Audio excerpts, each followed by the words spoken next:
Hello friends, સ્વાગત છે તમારું માકા સ્વાદમાં. આજે આપણે મગની દાળ અને લીલી ડુંગળીનું શાક બનાવીશું. રેસીપી પસંદ પડે તો ચેનલને સબસ્ક્રાઈબ કરવાનું બિલકુલ ભૂલતા નહીં અને બાજુમાં રહેલા બેલ આઇકનને પણ જરૂરથી પ્રેસ કરજો, જેથી તમને મારા નવા વિડીયોની નોટિફિકેશન મળતી રહે. સૌથી પહેલાં મેં આ અડધો કપ મગની દાળ લીધી છે, છોડા વગરની. એને સારી રીતે આપણે 2-3 પાણીથી ધોઈ કાઢીશું.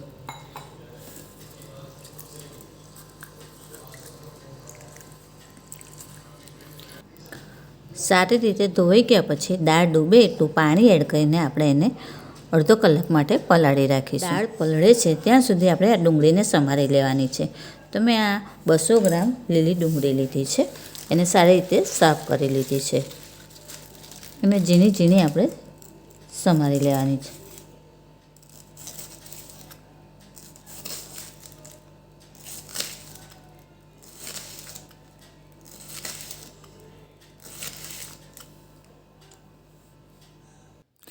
ડુંગળી આપણી સમારાઈ ગઈ છે, તો વ્હાઈટ પાર્ટ આપણે અલગ રાખવાનો છે અને ગ્રીન પાર્ટ અલગ રાખવાનો છે. માટે મેં આ ગેસ ચાલુ કરી એક કઢાઈ મૂકી દીધી છે. એની અંદર 1.5 ટેબલ સ્પૂન જેટલું તેલ એડ કરીશું.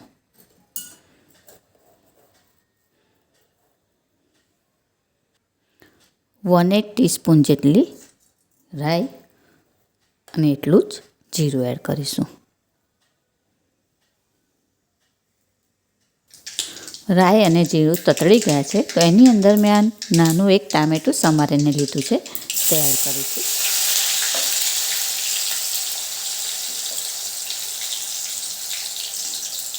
એને 2 કે 3 મિનિટ માટે આપણે સાંતળી લેવાનું છે.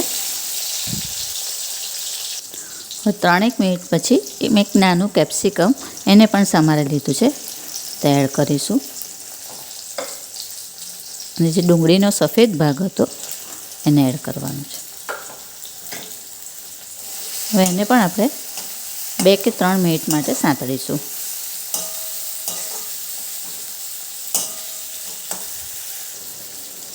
ત્રણેક મિનિટ પછી એક વખત બધું મિક્સ કરી લેવાનું. એની અંદર આપણે મસાલા કરીશું.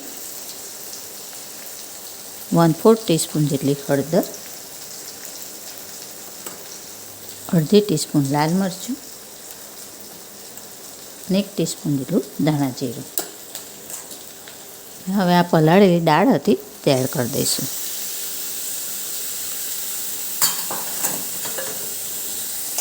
ને એને પણ 2 મિનિટ માટે આપણે થોડી શેકી લેવાની છે.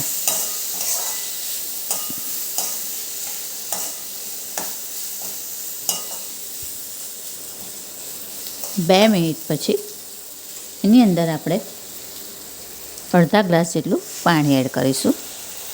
અડધાથી પોણા ગ્લાસ જેટલું કરવાનું અને ગેસની ફ્લેમ હવે સ્લો કરી દેવાની. સ્વાદ મુજબ મીઠું એડ કરવાનું. ફરીથી એક વખત મિક્સ કરી લેવાનું.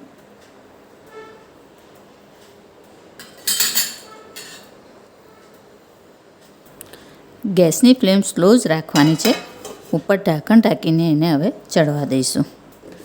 10 મિનિટ પછી આપણે દાળને ચેક કરી લેવાની છે.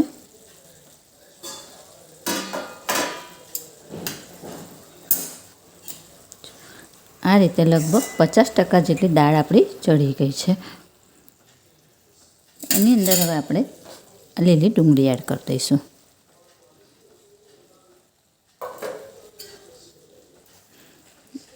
મિક્સ કરી લેવાનું.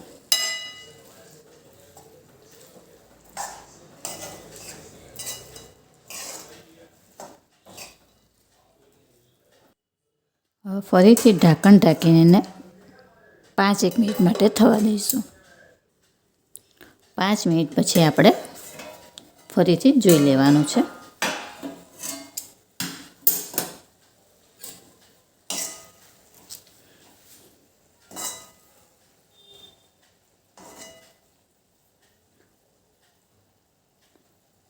જો દાળ આપણી સરસ ચડી ગઈ છે. બસ આ રીતની જ દાળનું ટેક્સચર રાખવાનું છે. એકદમ ફાટી જાય એ રીતનું નથી રાખવાનું. તો હવે આપણે ગેસની ફ્લેમ બંધ કરી દઈશું ને એને સર્વ કરી લઈશું. તૈયાર છે આપણું મસ્ત મજાનું લીલી ડુંગળી અને મગની દાળનું શાક. ફ્રેન્ડ્સ, આવી જ બીજી અવનવી રેસીપી જોવા માટે મારી ચેનલને જોતા રહો, લાઈક અને શેર કરતા રહો. ચાલો ત્યારે ફરી મળીશું એક નવી રેસીપી સાથે. ત્યાં સુધી હેપી કુકિંગ. Thank you.